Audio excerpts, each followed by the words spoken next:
Hi folks, and welcome to a video discussing some of the strategies for moving to open source. I mean, not just Linux. I mean, the whole issue is far wider than just what operating system you're running on your desktop. And for some people, at the end of the day, Windows will be the right operating system for them to use. But change continues. As the old saying goes, change is the only constant.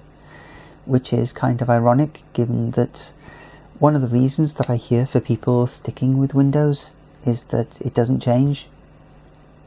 All you got to do is look at XP 7, Windows 8, Windows 10, and the amount of moaning that went on about the interface changes. Yeah, to blow that one out of the water.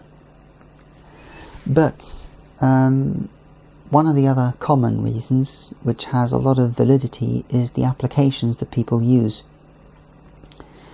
But even there, things aren't clear-cut. Some people for like 20 years have been making the choice between Firefox and Internet Explorer. And of all the reasons for them making that choice, the difference between open and closed source typically isn't one of them. It's down to things like cost, feature set,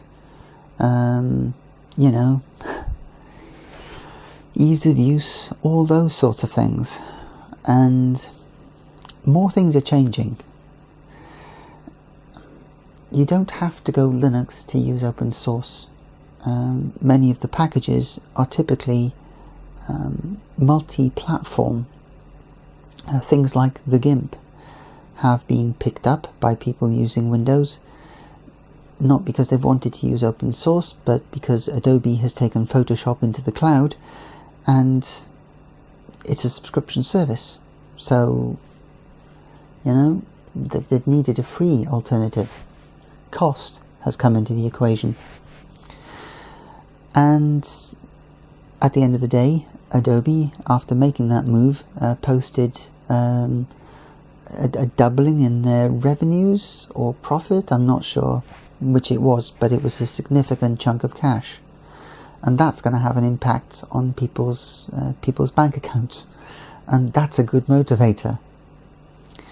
And taking functions into the cloud is one that Microsoft and others are also doing, because it gives them more control over licensing.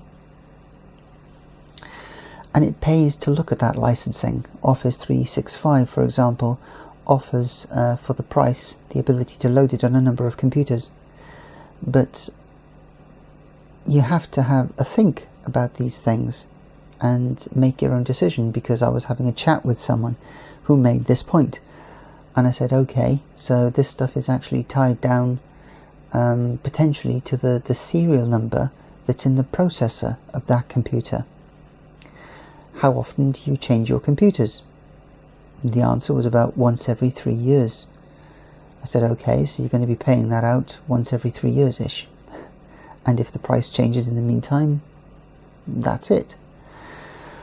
They had a bit of a think about this, because thinking in those terms, it changed the equation for their decision. And they've decided to go with LibreOffice for their Office, for their word processing and the core of what they use. And that's pretty much the major part of it. The decision to change from Windows to Linux is one when the time is right for you, and if the bulk of your operations can be moved, are on applications which can be moved to Linux, then it makes sense, because the majority of the learning curve has been done. If you're using the GIMP, for example, if you're using LibreOffice, if you're using Firefox, those sorts of things. And many of us are now using our email on mobile devices as well as browsers. That the email is actually not on a local storage, it's on a cloud somewhere, so any machine with a browser will do, even a tablet, so long as it's got a decent interface for us to use with. So these sorts of things are altering the balance, really. But as well as that, there's the strategy. I mean, people are typically going to be using Windows as a main desktop and maybe Linux on a side machine to get used to things, trying things out, and they may find that packages on Linux suit them better, or open source packages suit them better than the Windows based versions.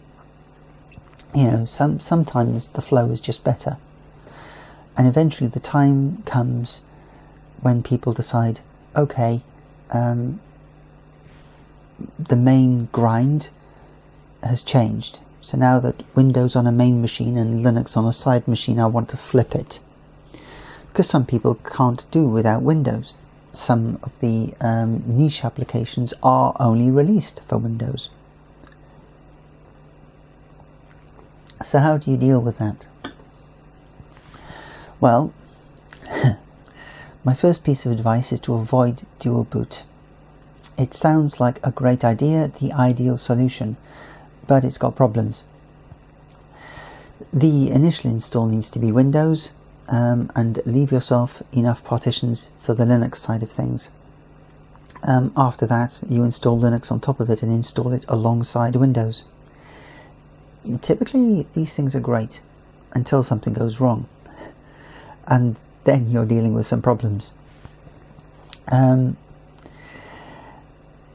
Typically, the sledgehammer is the only way out of this, unless you've got significant technical knowledge on the Windows side. One of the problems is a Windows update will overwrite the boot sector, and that will bugger everything up. Or even a Linux change can do it as well. In other words, it's not so much the initial setup that's the problem, it's the maintenance should it go wrong and the likelihood of it going wrong in the future. Typically, the only way with many modern machines is to literally hike all your data off and put Windows back on, and then put Linux back on top of that. It's a fair old whack of process. The reason for that is typically a lot of the stuff that we buy in the shops doesn't come with a Windows installation media, or if it does, it comes with installation media which will put it back. It's tied down to the manufacturer's way of working. It doesn't allow you any flexibility during the install, so faced with that, you've got little option other than to rip the whole thing off and put it on again. You might try reinstalling Linux and trying to get that working, see if that fixes your boot problem. If it doesn't, yeah, it's a major pain in the neck. Now, there is a system called Wine and Melt, which is basically sort of execute small fry virtualization, or small footprint virtualization. Use the right words. In that it attempts to run Windows programs without having to install a complete massive virtual environment. Sometimes that works, sometimes it doesn't. Typically I've had problems with library files, and it's taken a degree of messing around. There is a Winetricks, I forget the exact name of the command, but you can say something like Winetricks DirectX 4 or something like that, and it will load. It will automatically get a load of the DirectX libraries for you and things like that. But typically I found it more miss than hit, particularly with the very niche stuff that I need to try and load. Typically you wind up having a copy of Windows XP or 7 around, just so you can get at the files. So if it asks for a library file, you can just pull it off the installation. Yeah, not the best. The thing that I settled on most was VirtualBox, which is it's a free, or it was free at the time, entire virtual engine. The trick with that is you need a large chunk of disk space to put to one side to be the virtual hard disk that VirtualBox will then use. And if I remember, it was not that easy to change the size of the virtual disk after you'd created it. Whether they've changed that, I don't know.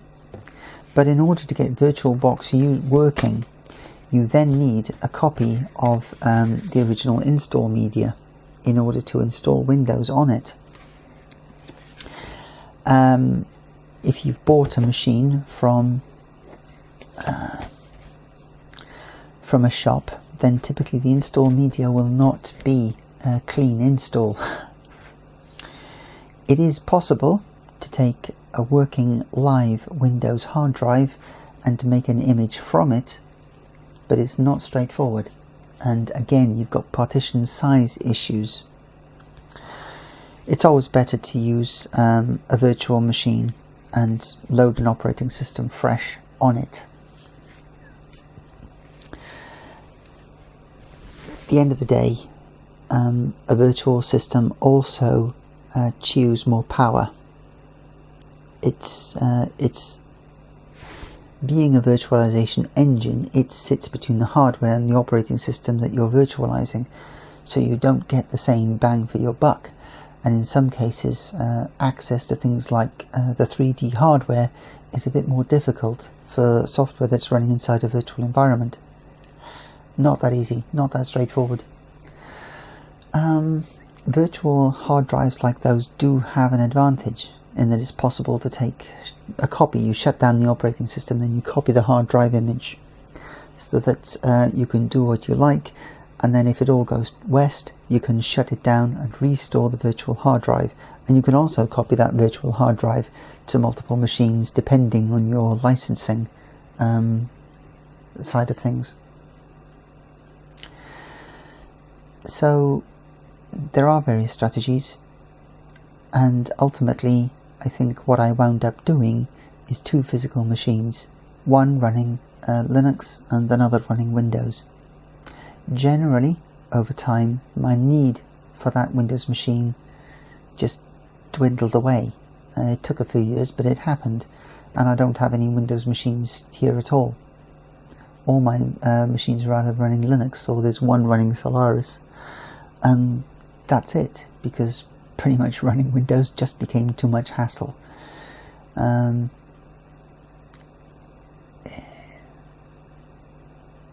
It's going to be an interesting year, 2016, to see which way Microsoft jump.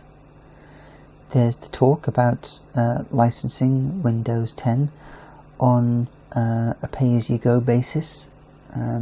There's talk about them limiting installs to the shop, so you've got to buy the applications via the shop, something which I can't see happening, but the way that Nadella's been behaving lately, I wouldn't put it past them to try it.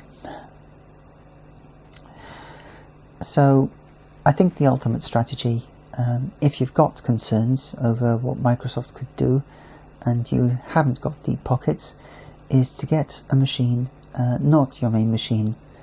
Try an install of Linux, something that you can mess around with and isn't going to cost you any data or anything if you muck up the install.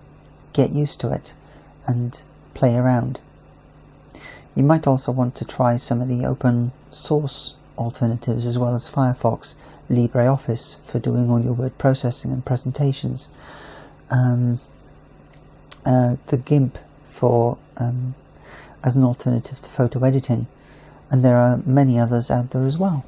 Celtx is one that I use, multi-platform again, for dealing with when I've written the book and want to put it out into e-reader formats and switching between various bits and pieces.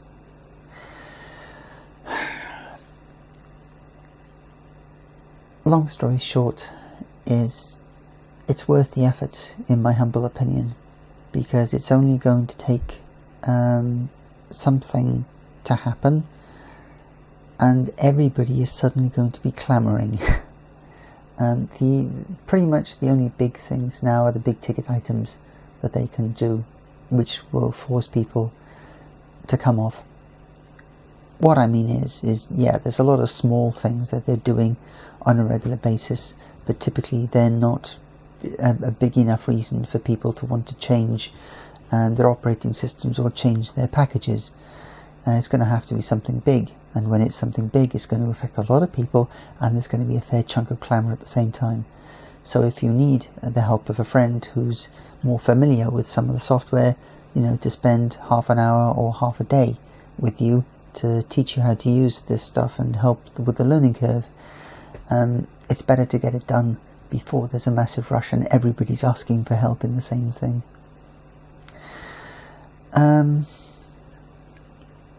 So yeah, I hope that helps, but it's an ongoing journey, and yeah, what more can I say? I think the big change will come the time when you think, okay, now is the time when I want to do all my browsing, word processing, graphics editing, audio editing. I want to do it all on Linux now, and just use a Windows machine for the general stuff. So yeah, all I can say really is good luck, and just keep plodding away, and don't just ignore the issue as one that's could bring you no benefit, because it can. And indeed, the way that some of the software houses are going, cloud plainly gives them the power of control over licensing, which typically is the one thing that many people can't afford. Read the licensing, because there can be gotchas, particularly with tying down the hardware. I mean, Windows 7 I think did it. Or I think it may have happened in Windows XP as well. I mean, if your computer broke down and you had to change the motherboard, processor, RAM or something like that, if the operating system detected too many changes in your computer, it would say, I'm actually installed on a different computer now, and give you some hassle over it. And because typically now the motherboard contains everything, if something breaks down and you have to change the motherboard, you got a problem. So, something to be aware of, and an awful lot to think about and constantly reevaluate. But my advice is start getting used to some of this open source software. If you've got half an hour or so to kill, give it a try, because nobody can ultimately call any of what could happen in 2016, but the way it is shaping up, it certainly looks like it's going to be a very interesting year. So, for now, take care of yourselves. Bye.